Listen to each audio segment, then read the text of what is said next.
Welcome to crypto market pearls. आपके साथ मैं हूं अयाज, क्रिप्टो मार्केट से आज की बड़ी खबरों के साथ। चलिए देखते हैं आज के टॉप हेडलाइन।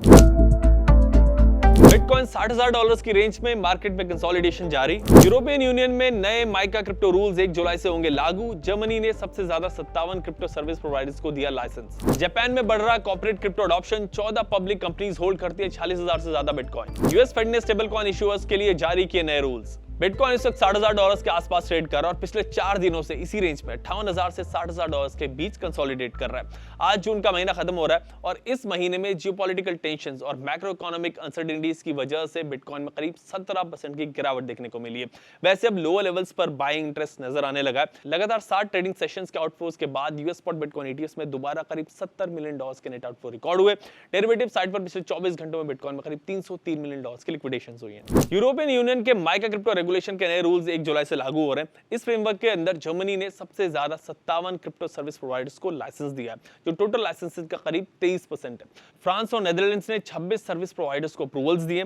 माइका का मकसद पूरे यूरोप के लिए एक सिंगल क्रिप्टो मार्केट और कॉमन रेगुलेटरी फ्रेमवर्क बनाना है। जापान की पब्लिक कंपनीज धीरे-धीरे डिजिटल एसेट ट्रेजरी जायंट्स बनती जा रही हैं। बिटकॉइन ट्रेजरीज डेटा के मुताबिक जापान की 14 पब्लिक कंपनीज अब मिलकर 40,000 से ज्यादा बिटकॉइन होल्ड करती हैं, जिसकी वैल्यू करीब $3 बिलियन है।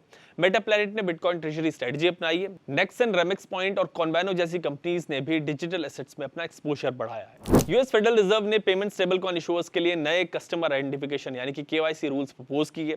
इस प्रपोजल के तहत स्टेबल कॉइन इशूअर्स को बैंक की तरह कस्टमर आइडेंटिफिकेशन सिस्टम बनाना होगा, जिसमें किसी भी नए कस्टमर का अकाउंट खोलने या स्टेबल कॉइन रिडीम करने से पहले उसकी आइडेंटिटी वेरीफाई करनी होगी। इससे स्टेबल कॉइन इकोसिस्टम को ज्यादा रेगुलेटेड, ट्रांसपेरेंट और सिक्योर बनाया जाएगा। अब चेक करते हैं मार्केट में top gainers and top losers कौन से हैं।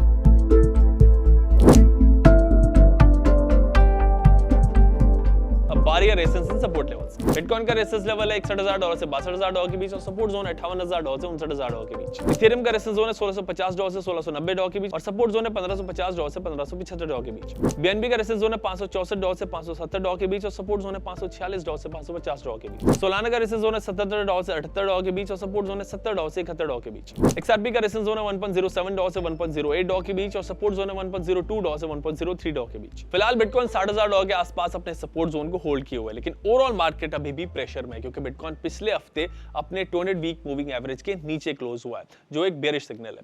वैसे अगर हिस्ट्री देखें तो इन लेवल्स को long term investors accumulation zone की तरह भी ट्रीट करते आए हैं। अगर बिटकॉइन कुछ वक्त इसी रेंज में कंसोलिडेट करता है तो इन लेवल्स पर एसआईपी मोड में स्ट्रॉन्ग कॉइंस को एक्युमुलेट किया जा सकता है। बाकी अगर क्रिप्टो से जुड़ा आपका कोई सवाल है तो हमारे हेल्पलाइन नंबर पर कॉल कर सकते हैं।